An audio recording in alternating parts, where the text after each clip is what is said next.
Hello and welcome to the Rant Reloaded. As you can see, we're not at our studios today. I want to give special thanks to KDAZ 700 AM radio and Off the Cuff ABQ for allowing us to be here today. We are here with our guests, Janice Arnold-Jones. I'm just going to bring up real quick a short list of Miss Arnold-Jones' bio, a very impressive bio. I should have had this already queued up. But, there we go. Okay, Miss Arnold-Jones is a former state representative from Albuquerque, city councilor, and candidate for the Congressional District 1 and the Public Relations Commission. Prior to serving in New Mexico legislature, she was a contractor for Sandia National Laboratories, married to John L. Jones, commander of the U.S. Navy. Retired for 46 years. No, that's how long we've been married. Oh my gosh. They've been married for 46 years, okay. But yes, her husband is a retired commander, so that is impressive. She's been actively involved in communities wherever they were stationed, including coaching soccer in several states. And she also, and here in New Mexico, where she also served as a chief coach for AYSO? American Youth Soccer Organization. American Youth Soccer Organization. This I'm going to have to ask you about as we get into it, but it says that you are often referred to as a policy wonk regarding tax and I wear policy. It proudly. Thank you so much. So did I cover that? I mean, that's an impressive resume. Did I cover everything, or did I miss anything? Well, I'm sure that we missed something, but thank you. That was very generous, and we've been busy. There's no doubt about it. And so let me just jump in as to why do people call me a policy wonk? I'm sure everybody is very curious. I've never heard that term before. Oh, my goodness. So I read the rules. I read the bills. And when I was in the legislature, I was known for reading the bills, which meant I was asking questions, because policy is only as good as you are able to implement it. If the words are wrong, then it's very hard to implement. And so because I'm willing to get into those details, rather than being at 30,000 feet, I want it to work, because for me, that is the connection. That is why they call me a policy walk. Ask me a question about tax policy or election policy, and I might give you way more than you ever wanted to know. We very well may get into that. So you're just giving me fair warning that that you are prepared. That is a good thing. Well, I don't know about prepared, but we have the detail. We have details. So what is, if I might ask, what is some of the during your obviously storied career? What is some of the most things that have been most impactful for you? Well, I actually started much earlier at the University of New Mexico, and I helped to write and pass the Criminal Sexual Conduct Code, which is the law in the state of New Mexico. I worked with some extraordinary women, including Marion Matthews, Ann Bingaman, Betty Reed, and several others that truly did affect my life. The reason that I am a policy wonk, I give to Ann Bingaman. She said the words needed to stand without any changes for 25 years. And when you're writing legislation, turns out that was a very wise standard. And that has followed me throughout my career. And I think I was 22 when we did that. So you started extremely young into the political Well, arena. I think it was my nature, but then I married my husband, and we moved not only to California, and the issue of sexual assault was a big issue in the early and mid-'70s. And so we had already, not me, but there were people here who had set up rape crisis centers. We'd set up evidence collections protocols. And much of the evidence collections protocols is due to a man by the name of Dr. Kaufman at UNM, and great people. So I went to Hawaii, and there were similar issues. and I worked in that arena for a very long time. But as so that was profound. But then my husband was we were transferred a lot. But we got to go to the Naval War College, and many people do not realize that that is an international college. And while it's called the War College, and this is in Newport, Rhode Island, more than half of the class was from overseas. So we were working with daily and communicating with other cultures, other countries, other policies. Fascinating, absolutely fascinating. And this is probably an appropriate time to talk about this. At that time, we were called, everybody was assigned to somebody else. And so we were the sponsor of the junior Israeli couple, Ellie and Sharon Gambash. They were just wonderful. But next door to us was the senior Saudi couple. And, we in America do not think about religious tolerance. Mm-hmm. When Ellie and Sharon would come to our house, our neighbors would pull down their shades. They would not talk to them because they were from Saudi Arabia. Right. And even in this setting, they would not. So very interesting, very stark, but we overlook the great acceptance and tolerance and mix of our great nation. So certainly impactful. And when I got home, I never thought I would run for the legislature, at least not while I had kids. But George Buffett, and you may not know George Buffett, cousin to Warren Buffett, owner of Buffett's Candies here in Albuquerque, after 26 years decided he would retire. And I got invited to his house. He only lived a few blocks from me. And the next day I was running. I didn't even think I'd said yes. Nice. That's how it worked. So you've been a voice for change for quite some time now. Then. Well, I change. I just like for things to work. If you are counting on the government or any organization to do what they say that they're going to do, I want the organization to be able to do it. Just curious. I don't know if I don't think I mentioned it. You're also the co-host on Tuesdays for the radio show of Off the Cuff ABQ. With Miss Dinah. It's so much fun. Yes, she's a wonderful woman. But what got you involved into reaching out into doing radio? Oh dear, we didn't talk about that. So I'm sorry, throwing you a loop here. There You'll you never go. know where it's coming from. So my first gig in radio was at KGU Radio Honolulu. And by the way, KGU Radio Honolulu was the first radio station to announce that Pearl Harbor was being bombed. Interesting little factoid. And so throughout my career, I have always done some type of media, mostly broadcast and mostly radio. I have worked at WRFC Radio in Athens, Georgia. Before they let me on the air, I had to learn how to say, "How about them dogs? Them dogs is hell." And throwing that little sweet country twang in there. There you go. But they hired me because I didn't have an accent. It was a funny story. Wonderful people, great town of Athens, Georgia, and so it has sort of been an ongoing medium. But I don't necessarily work at it all the time. But I appreciate it, and I really do love radio. What a great medium. It truly is. I have to agree. Since I've started associating with you guys here at Off the Cuff, it's really opened my eyes up to so much more beyond my tapings and whatnot. And I think it reaches a lot more people because sometimes it's not always convenient to have a TV in front of you. So well, and for me, when I think about I always I'm a soccer coach. I always have ice. If I have ice, nothing happens. But when you think about emergency preparedness for our country, we will lose our our TV stations much sooner than we will our radio stations. They're absolutely key to the communication in our nation. They are, hence the probably hundreds of thousands ham radio operators we have operating in this country. So. Well, that's another whole topic because most of our ham radio operators are now well into their 80s. Yes. And I hope for our country that we grow a new group.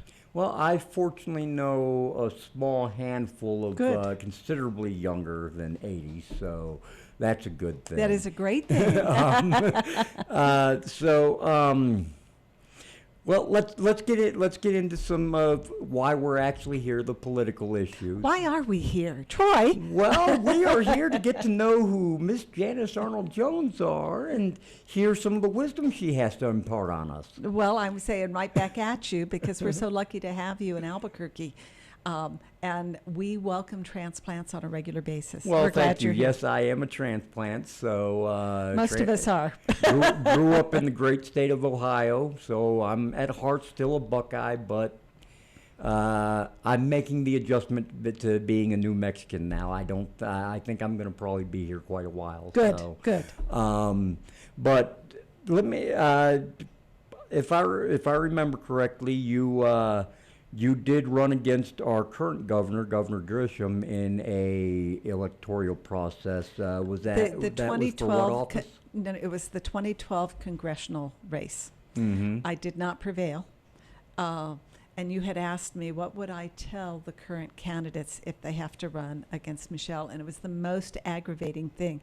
So when I was in the legislature, the governor was the Secretary of Health. And she'd started out as the Secretary of Aging and Long-Term Care. Mm-hmm. And so we certainly knew each other. She actually knew a lot. My great frustration is there is a whole body of New Mexicans who really don't want to hear the answer.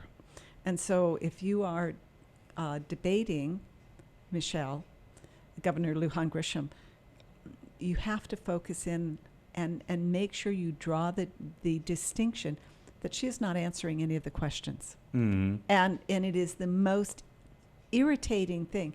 Many people think that blathering about, if you get asked a question about the border, and we segue into, well, in New Mexico, we love all people, and we have to talk to our farmers. And what did that have to do with the question? Right. And so being aware that her style is to not answer the question and help people understand how you're going to answer the question, but how that actually translates to what you're going to do in terms of policy. I am shocked that this administration lacks so much transparency. Lacks it. True. And I think it is tone deaf. I do not think it listens to the people. And I think that their hubris of believing that they know what is better for me than what I know is wrong.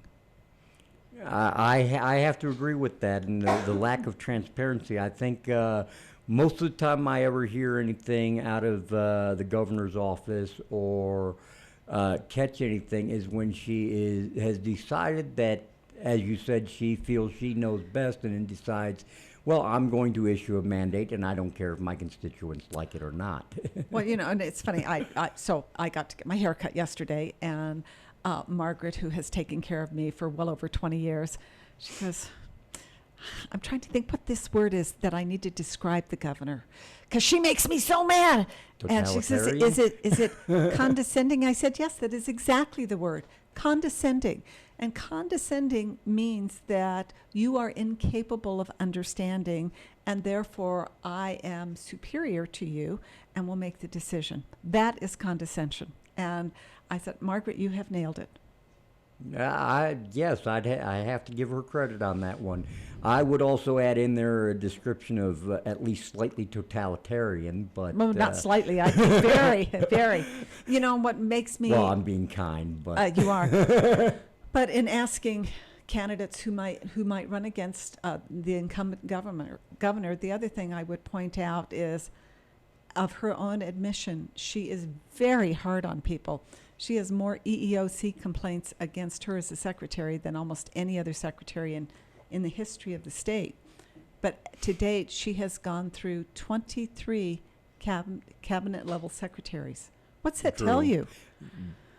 And those are not poor paying jobs. Those are all 6-figure jobs. Right. If you have a 6-figure job, you will usually gut it out if you can. Yeah, usually 23. usually my experience with business has been, now I don't know about in the government field because I've never actually stepped onto the front lines of the government. I'm happy to sit back here behind the lines and play cheerleader, for lack of a better term. But in business, it's usually if you have that big of a turnover, especially in one position underneath you, or multiple positions underneath you, then the problem is not the employees. The problem is with the management. Well said. So, Well said. I mean, well said. obviously, if she's got this much of a turnover, she needs to take a good, long, hard look in the mirror and, what am I doing wrong here? Well, I would say, and I think If she even cares what she's doing wrong. well, and real leaders ask that question, and dictators don't care. Exactly. And I think that probably is one of the reasons there's so many vacancies. You know, I know that there are lots of people who say, "Oh, government is too big," blah blah blah blah blah. Well, yeah, maybe in some places, but there are other places, and this governor is no exception, where they don't staff up sufficiently to serve the people. So you think that you have to do something and you're going to have people there to help you do it efficiently. They're not there. Whether you're filing tax returns, whether you're trying to get a permit or a license from regulation and licensing, whether or not somebody's going to answer your call when you call CYFD for the elder care or abuse line. You need to have people there. And, oh, did I mention Workforce Solutions? How many people do you know that have now gotten checks from Workforce Solutions that first off didn't apply for them, which is really troubling. Right. But then there's a whole cadre of other people who have notes of waiting online or on the phone for over 6 hours. What is that about? This is the definite problem, and I think we see it in more than just these areas. But there's definitely it's like, well, she's forgotten that she's actually taken an oath to serve the people. Serve. There was I forget what great man in history said it, but it was said plainly that the government was there to serve the people, not rule over them. And service is really such a key word. So one of the problems I had as a legislator was the stark realization that there are a bazillion laws that you are supposed to comply with. You have no idea those laws are there. Exactly. And sometimes we have agencies, for example, the auditor's office or the AG's office, and they simply can't enforce all of those laws, but you're held to them. But they Right. will pick and choose which one of those laws are going to go to your benefit. And we can talk about that at the beginning of the next segment. Wonderful. And with that, we're going to take a short break and hear about some promotions, and we'll be right back in a moment. This is Troy Shelby with the Rant Reloaded.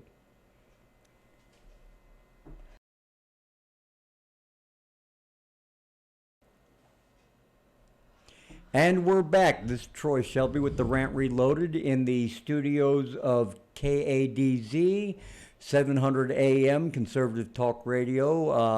Also the location where they record the off-the-cuff ABQ radio program show, which is also a conservative show. Please tune in and listen to that on Mondays through Wednesdays, 3 to 4 p.m. And let's get back to our guest, Miss Janice Arnold-Jones. We are very pleased to have you here. Troy, it is a pleasure. It's been a wonderful, wonderful show so far. Thank you. Thanks in More than you very ever large wanted part to to know. you. So we were talking about the state of the lack of service that's coming out of the governor's office in this state. So. If you want, I know you were in the middle of a thought just before our break, so if you want to continue with that. So my frustration with our government, and it's not just this office, but there is a compendium of laws. And so looking at crime in New Mexico right this minute, crime in Albuquerque, if you walk into a store and you steal $250 worth of stuff, the store owner can't even call the police. Our mayor has said, we're not going to come. File a report. On the other side, if you need to have a permit to change your house, you can't even just call. You have to wait for the government to respond to you. Is that going to be 2 weeks, 6 weeks, 3 months? Right. But the government said you had to have the permit, but now they're not responding. That's not right. By the same token, on a much more dramatic basis, so CYFD, Children, Youth, and Family Department, is supposed to help engage with welfare checks on children. Mm-hmm. And oftentimes, if and when they are called, when they get there, they don't take the step to see the child. So they don't always have all the information. That is a shortcoming in government. And this happens across agencies. And so I would offer to you that we would be better served by saying our agencies are going to do items, 12 items, and that's all.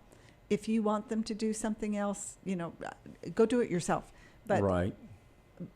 And that would relieve the citizen of the compliance issue.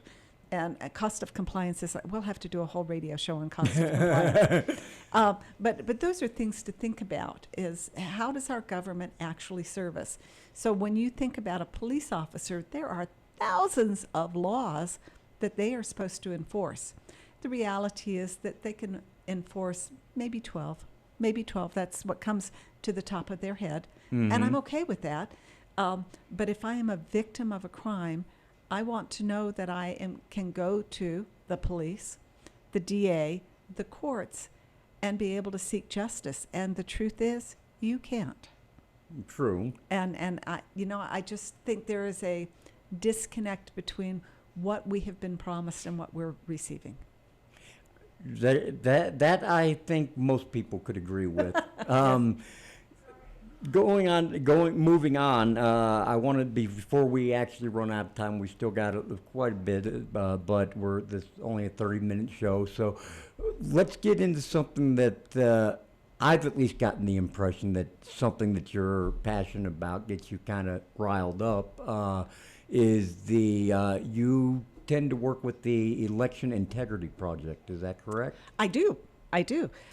We started the Election Integrity Project right after the 2020 election. And as you know, there is a whole swath of people across the United States who no longer trust our elections.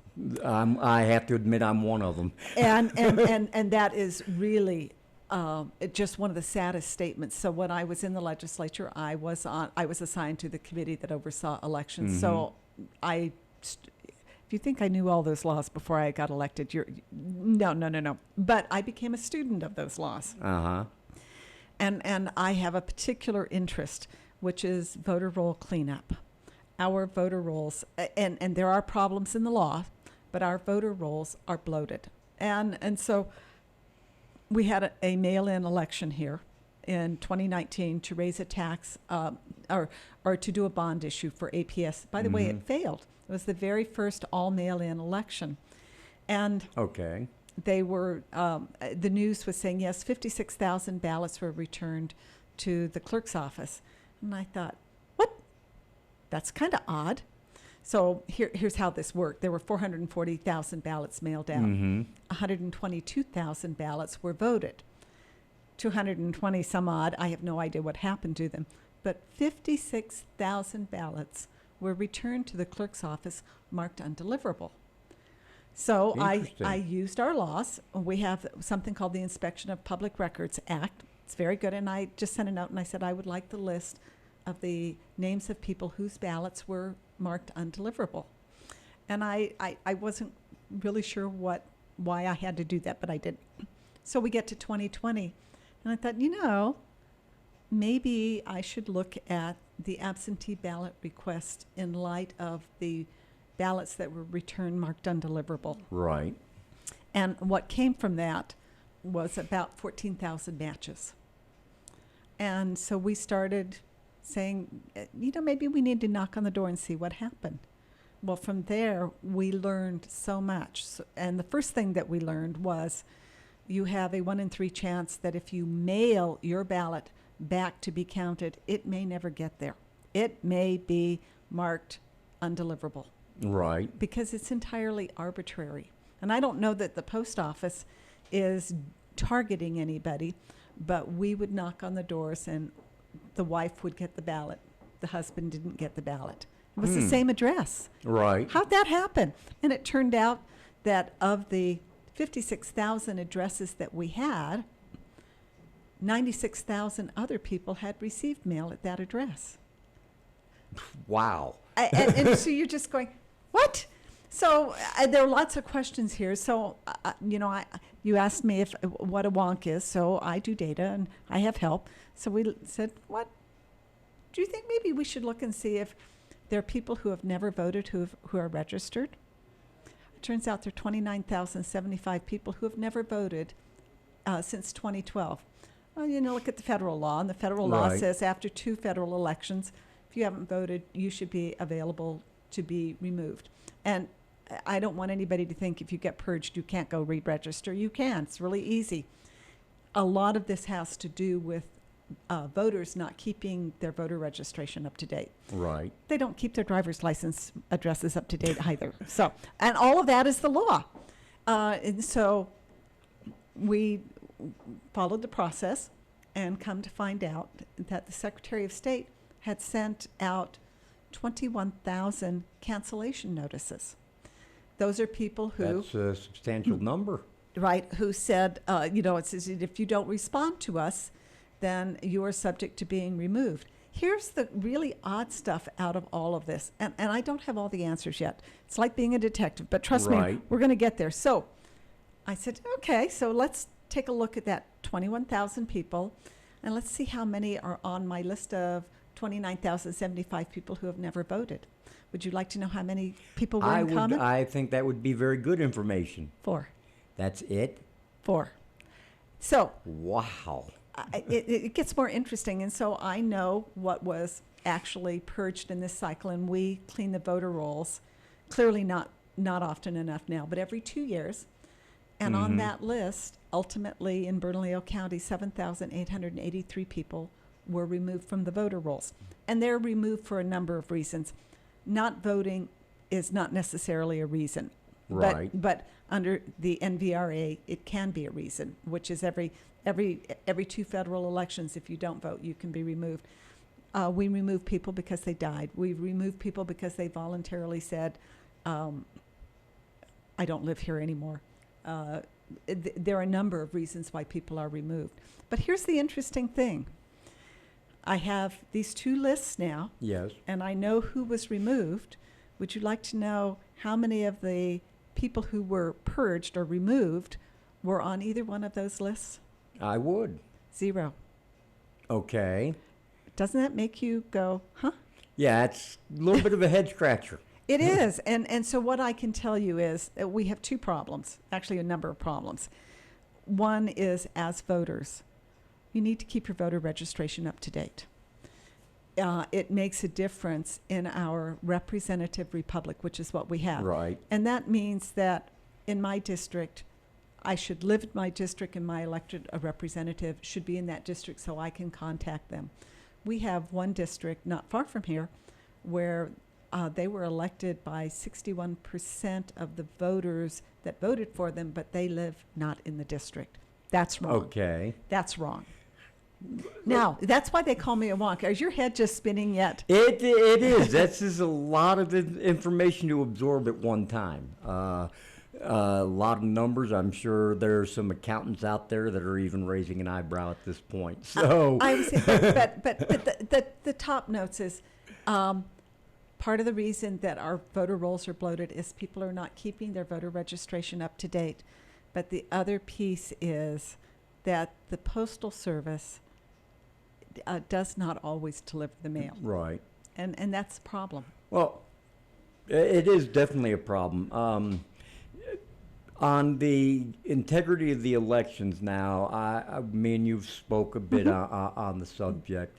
Now, I do know that New Mexico and many governor-run states have fought the concept of voter ID with a fierce passion, honestly, and it's almost frightening Right. in the way that they do it. But as you're saying, there's all these people that the rolls are being purged because they maybe not didn't vote for a while, or they can't be located. So we don't use voter ID. So what's to stop voters who aren't authorized to vote from actually Well, hitting our polls? So that's a very interesting question. And one, I want to tell you that to a very large extent, our system is pretty strong. So when you register to vote, you must show your ID. And you cannot vote until we have ascertained that you are over 18, that you are a U.S. citizen, that you are a resident of the state of New Mexico, and you are not a felon. All of those things actually go into voter registration. But then the state said, well, do they really need to show their driver's license when they get there, since, it may have a different number? Right. And so what is supposed to happen when you walk in is the clerk at a voting center will say, hi, what's your name? Mm-hmm. And you need to give your name. And what is your address? And that needs to match. And if it Right. doesn't match, that is supposed to be the first protection right there. I personally don't think that there is. If we're going to have to go to the state fair and show our vaccination card, surely we can show an ID when we go to the polls. I'm telling you, it's a funny thing, but it's such a little thing. People would feel more confident. And the argument that minorities have a hard time getting an ID, Which is just racist, in my opinion. that is the most racist statement I have really heard. is. That is just crazy. And even if you were disabled, if you had a hard time getting to a government office, we actually have workarounds to Right. get you a photo ID for no charge. Exactly. I mean, like I said, and like you were saying, they have the check and balance there. But what's to say? Let's say myself. Let's stop me from going into a poll. Know that my neighbor doesn't plan on voting, so I claim to be him at one of the election centers, and we wind up and I wind up voting in his name. Well, and funny thing that you say that. Judge Hart had that exact problem. Somebody else went in and voted for in his stead. And here's kind of the downside of that action. So the judge was allowed to vote by a provisional ballot. I don't know that they ever found the person impersonating the judge, but I don't think that the judge's actual vote counted because it was provisional, and now they're Wow. and I'm thinking, oh dear. But if a judge can be impersonated when you have bloated voter rolls, this can happen. Does it happen? I mean, if you ask me, do I have a lot of proof on fraud? No, but I can tell you that we've prosecuted 8 people in recent years. So, what's the easiest solution to get just cleaning the voter rolls? And obviously, I mean, this seems like a perfect argument for the reason for voter ID. If you do, I agree. if you do have people impersonating other individuals so that they can vote in their name, then that means, yes, somebody could be impersonating somebody, voting for two or three other people. Well, I'm saying it's And so I funny. don't think we have a thing that we can assign our neighbor a proxy to vote for us. I know, and your wife may not vote for you either. Right. It is, even if you are ill, that is illegal. No, it's your vote. One person, one vote. It's sacred. It's your vote. Exactly. And we really have to watch that. But there are other things that we need to watch. It's not just the ID. Since I left the legislature in 2011, the election laws have changed every single session. Do you know what Right. that does? That means you don't know what the law is. Neither do the election workers. And because we are doing that, and the Secretary of State just came out with a ruling that I find appalling. And that would be? They are going to install drop boxes in non-secured locations, like the sub, like a gas station. And I don't know all of the locations, but why that is no more secure than putting your ballot in a U.S. postal box, except that we have an employee who may be a temporary employee without any of the things that we just talked about going and clearing those boxes. Well, if they're going to do that, I hope they give they have vetted this person for a very good security clearance. Well, I'm saying, that is not part of the process, which is unfortunate. That is very unfortunate. I think we need to have, and we're going to have to wrap up here in a few moments. But I think we definitely need to establish a higher level of governmental official accountability and conduct, meaning that people who are gathering ballots like this have actually been vetted that they can Right. so they can be trusted to do that. And it's an interesting thing. So let me tell you that the conundrum, as you know, I am a Republican. Our current county clerk is a Democrat. She does a wonderful job, but I know when she comes right smack dab against ill-conceived rules and laws. And there's not much she can do about it. But here is a clerk who does her job. I can understand that. Unfortunately, I think we're out of time here, so we're going to have to close it out. Janice, I want to thank you very much for appearing on the show today. I hope that we can arrange something to have you back, because I believe you still have a wealth of knowledge to share with us. Well, it was really a pleasure. Just based Thank on you. our own personal conversations over the last few days. And I'd like to get into a lot more and whatnot. So hopefully we can have you back sometime soon. It would be my pleasure. Thank It you. would be an honor to have you back as a guest. Thank you so much for joining us Thanks, today. Troy. And we're out.